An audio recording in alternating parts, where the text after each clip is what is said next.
That was it. The podcast that changes your mind by listening to inspiring people.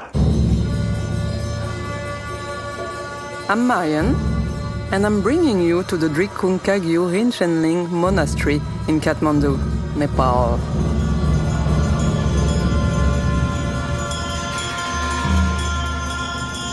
From October to December 2024, over 1,500 monks, nuns and practitioners from all over the world gathered for something extraordinary.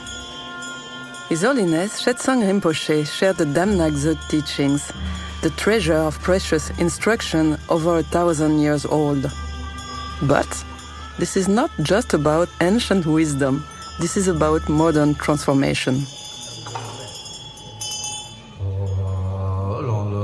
Today, I'm delighted to introduce you to Viivi Karma, the former Estonian nurse turned Buddhist nun, who has been meditating in the Himalayas for over 3 years. Let's discover her "that was it" moment. So, can you tell me what's your name, where do you come from, and who you are?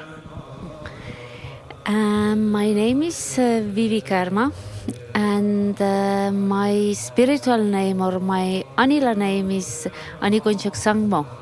Now is mostly people call me Ani Konchak Sangmo. I'm from Estonia. I born in Estonia, actually. We don't know where we're from exactly. But yes, I born in Estonia and I got Buddhist 2006 when I met first Karcha Rinpoche, His Eminence Karcha Rinpoche. But actually maybe I'm Buddhist already before, because when I was young, maybe some 10-year-old, this time I'd like to really lay down and look these flights when they fly very high. And sometimes I screaming, "Oh, flight, please take me and bring me somewhere." I don't know where. And when I got tired, I just lay down and I feel like me and sky, we go like same. Yeah, it's one or same. And I think because when we do Mahamudra retreat, this actually we have a little bit same feeling what was already childhood. Yeah. And if I remember, you saw this picture of the stupa of Bodhanath when you were a child, and you wanted to visit this place.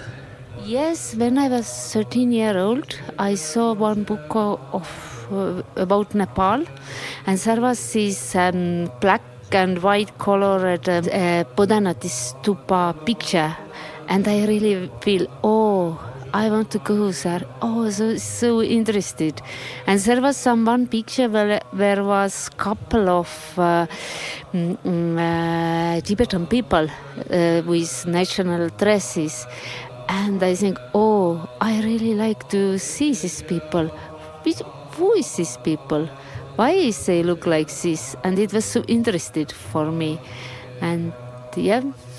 So now, when you have time, you go to the stupa and you do Kora.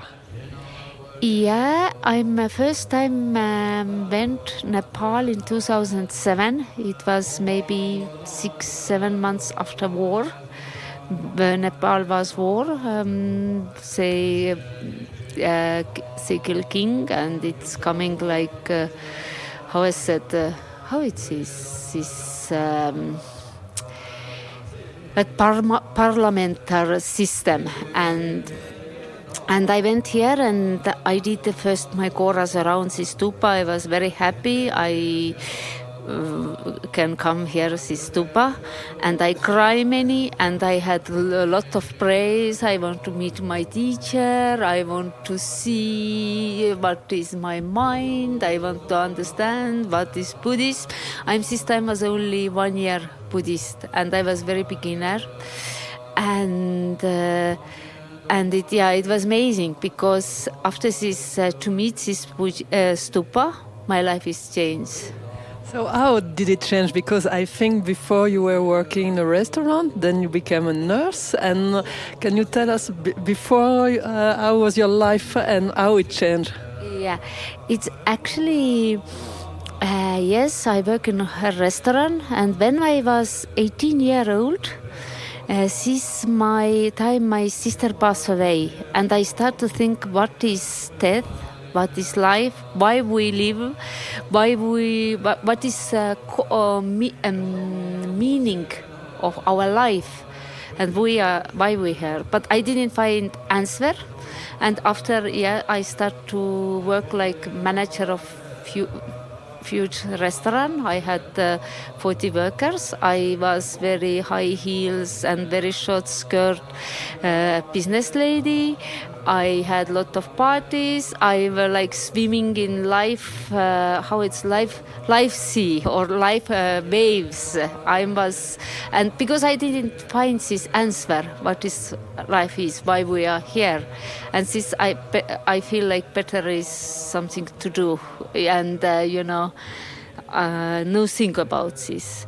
But when I get Buddhist.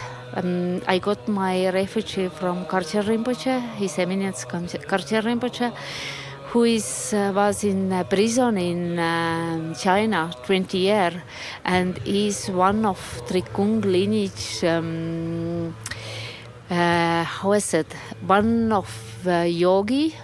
He did his yogi's practice in prison mostly. And it was so amazing story. And he visited Estonia 2006. And after I got Buddhist, and this 1 year later, Estonian group went to Boda. And when I went back, this time I was manager of this big cafeteria. And when I went back, actually 2 months later, I finished my job in a restaurant. First I started to study Tibetan medicine, first Tibetan Kunye massage, after Tibetan medicine. And I went to school and started to study nurse, because I understand when I like to practice Tibetan medicine in Europe or Estonia, I need Western medical education.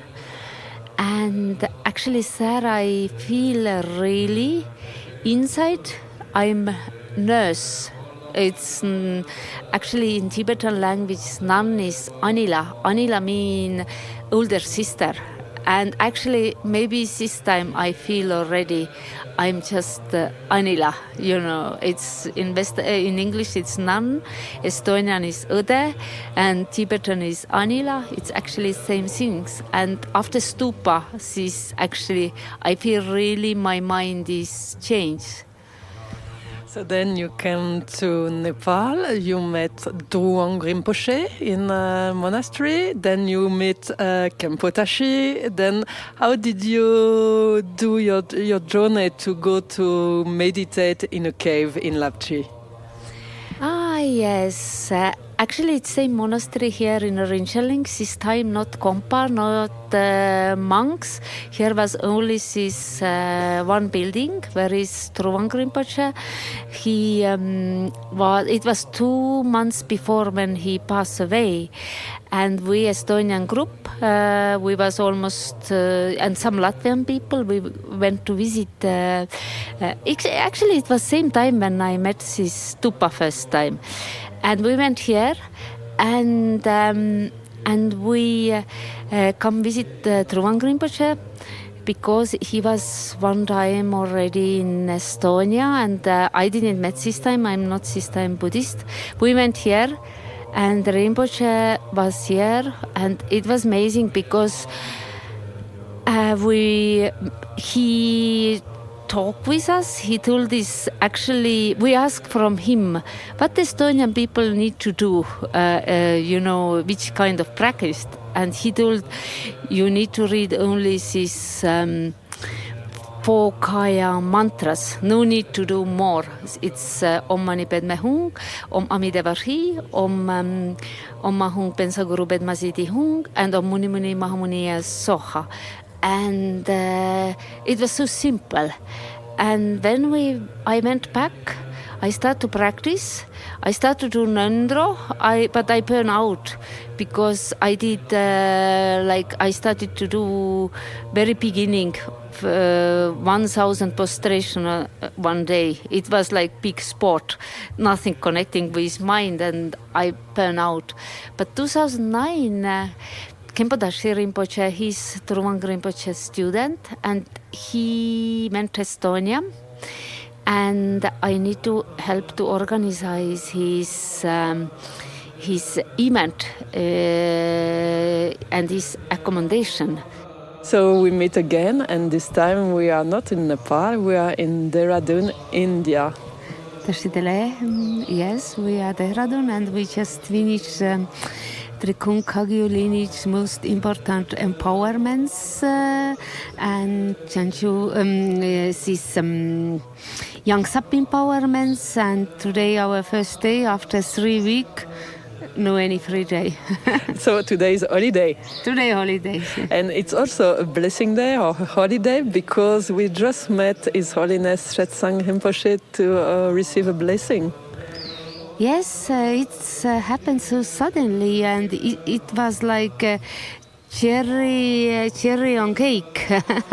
Because sorry, I tell this, but it's now is feeling like His Holiness will go retreat. I feel again I can go to retreat. I think you can go back in France and everyone own place, and we can start to practice and practice and practice continually until His Holiness finish retreat, and after we can, I hope, meet him again. Yeah, His Holiness is going 3 years in retreat. Is it correct? Yes, His Holiness will go to 3-year retreat in Bhutan, and as I understand, not only him, our Khenchen Konchok Nyima Gyaltsen will go, our many Rinpoches, campus go retreat with him, many campus Rinpoches, Drupons, many practitioners go other places retreat, because we had 2.5 months teaching in Dam Ngak Dzo in Nepal. We had now 3 weeks teaching here, and now is most important things. We need to put this in practice. So could you just remind me, where do you come from and where do you live now? This time it's got 7 years. I beginning to sometimes per year to Lapchi, but now last 3 years I live there. And Lapchi I do retreat So last week you met your retreat master and you asked him now what to do for the next 3 years to practice in Lapchi, because in Lapchi you are alone to practice. It's a long retreat and you are alone. So how does it work? Don't tell me any secret, of course, but how it happens? So you speak with the Rinpoche, give you instruction, then you do? How it is? Yeah, actually, we have now Lapchis, we can feel very strongly impermanence, because our old Dorjin get retired and we have new Dorjin, but luckily our old Dorjin, the old yogis or old Sampas, Sampa means is practitioner for the retreat, we can continue with him. And I get advices. Actually, we have like mostly we do 5 part of Mahamudra. After we do Narachadruk, or it's Naropa 6 yoga in English. And but this is like main structure. But everyone need to practice our own way. And now I visited my retreat master, Lapsi Dorjin Baldin, and he gave me advices. He told me I need to start again. I need to do Nandro, because I was long time out get teaching, and now I need to go back. I need to do 7 days, 7 days, 7 days, 7 days, all part of Nandras. And after I continue my practice, and when we go back in Lapchi, he soon comes there and he give me next instruction. Yeah, but we get before retreat every time we get as we need half year, 1 year, sometimes 3 year instruction, and after we stay retreat and we need to practice. We can't to come out. When we have question, we can't go out to ask from Rinpoche. It's good because beginning we have all time 20 or 30 questions, but finally when we write down and when we finish retreat, we understand its answer coming just and stay 3-4 questions. No need to have every question run up out and ask your teacher. And that's all. Can you tell me where is Lapshi and why it is a special place for yogis? Lapshi is a border of Tibet and Nepal, and Chakrasamvara, it's one part of Chakrasamvara Bodhi Mandala. It's Kailas, Tsari, and Lapshi is most holiest place for Tibetan Buddhism and all Buddhists. And it's actually, Lapshi is because there was Yuto Kyunten Kompo, he did, who is Vasa of Tibetan medicine, he did a 3-year retreat. After his Milarepa Milarepa get enlightened there. After there is many yogis, many teachers. For example, Lapsi Namkha Kyalsen 16th century. Some later is as yogis, they get enlightened there. And because to practice holy place is your mind more focused and more easily calm down. But of course it's difficult place because Nepal side you need to go 2 days by walk, 1 day by car, Kathmandu to Lamapagar. After you need to 2-day walk. When you reach up, it's not so easy to come.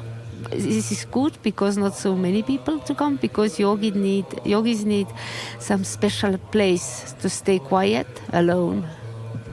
So it's almost 1 year that you decided to take the vow and to become a nun. How do you feel 1 year after? Yes, it's now it's 10 months, I think, yeah. And what I feel, it's actually, I feel I'm my right path. So much peace is inside, and especially now when we finish all these teaching cycles in Nepal and here, I feel my faith is coming more bigger. I understand much more better what Dharma is. When I understand what this Dharma is, I understand what this mind is, and everything starts in our mind. And I think most biggest changes is my mind is calmed down. And even now when you take interview, I remember when you take Nepal, I was a little bit nervous because I don't get used to give interviews. But just now, I feel very peaceful. I feel I am right path. I know my this life and next life and next life. I know what I need to do. I don't know any thoughts. And I have very big faith for Buddha Dharma, for our Drikung lineage. And it makes me so good feeling. And because you are a nun, already before you were working in a restaurant and you had been a nurse too, you help a lot of people, but now you help more. That's why you wanted to become a nun, if I remember. You want to help. Yes, because I worked before in hospice, and when we talk with my retreat master, this Lapsi Turchin Baldin, and he told me one very, very important things. He told, no mind what's happened outside. It's coming, what is coming new origin or other stock. You just follow your path. Go what is inside you. And yesterday when I was in my bed, I understand. I went retreat because I like to help people when they will die. And some between now is because so many opportunities, so many new things. And maybe little bit, I think, I need to do this or that, or I need to maybe future teach or benefit for more people.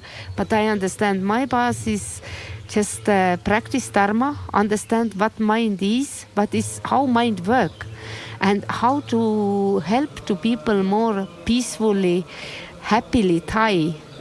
help to how it's tell in English. It's fear is disappear because many people scared to tie, and when we get news we need to soon tie. It's like all is collapse, but there is still taste is nothing permanent. It's impermanent too, because when we tie, we born again, and this is only one part. It's only one part of our long way, and I need to study more how to understand my mind better, how to see how might work, and I can understand more people who is Thai. It's coming my mind yesterday. I understand. Okay, now everything very easy. One of your masters is also Khenpo Tashi Rinpoche. You met him in Estonia, and you follow his teaching and have also contact with him for your retreat. Is it correct? Yes, it's actually Tuko Lapsi biggest supporter because of course when I beginning went, I'm foreigner, I'm not so good practitioner, I don't know what to do, but Rinpoche all time support me, and I got from him many teaching, and even now when I was out, I can't go Estonia, but he teach in Estonia. I got online teaching about Milarepa songs and Mahamudra teaching, and when I got none, I meant to ask first from him what he think. Could I get any vows? And he tell me yes. He answered my 3 questions, and every answer was yes. And I feel very comfortable. I was, it's when Rinpoche tell like this, I can do this. And he's all time in my mind. And for example, when I have some question, I don't need to every time go to him. But I just pray, think about him, and answer is coming. Because he's opened my help to understand my inner guru. Because outer guru is for this, it's help to understand our inner guru. And when we understand our inner guru, when we can see him, it's mean our inner and outer guru come together. We understand our mind nature, mind power, and we don't need to all time go very near for them more. He's all time my heart. Thanks a lot, Viivi, and we will meet again in few years when you go out of the retreat. But maybe you want to add something to this interview. Actually, I like to. Yesterday, when we finished our teachings, His Holiness finally English. He finished his teaching with. He translate what he tell in Tibetan in English, and what he last tell is he tell big thanks for everyone who support 40 year this Drikung lineage, our centers. He told he went in Tibet. He have nothing, and people who live around the world, who work very hardly. Some people offer many money, some offer middle money, some only 1 rupee. And he told he's very thankful because we see out this support